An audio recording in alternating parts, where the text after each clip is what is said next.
দাদা, তোমার সাথে এই সুন্দরী যুবতী মেয়েটা কে? তোর দাদি। মুরব্বী মুরব্বী, একদম ফাইজলামি করবেন না। সত্যি করে কোন তো ওই মেয়েটা কেনা? তোর মা সেরা। আপনার বউ? একদম ঠিক বলছো।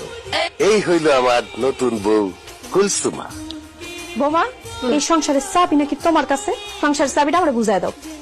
একটা কথা কইলেই হইলো, উইরা ইসা দুইটা বসতেছেন তাই না? মা, খবরদার কইতাছি, এই সংসারের চাবি তুমি কারো কাছে দিবা না। বেয়াদব, এইখানে বড়রা কথা কইতেছে আর তুই ছোট হয়ে নাক গলাইতেছিস কেন? হ্যাঁ, আল্লাহ, এইসব আমি কি দেখতেছি? এসব তুমি কি করতেছো?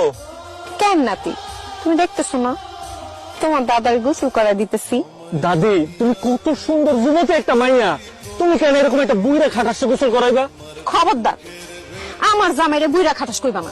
আমি এসব আর সহ্য করতে পারতাছি না, আমার হিংসা লাগতাছে। আমার জামাইরে আমি গোসল করা দিতেছি, তোমার হিংসা লাগে কেন? দাদি,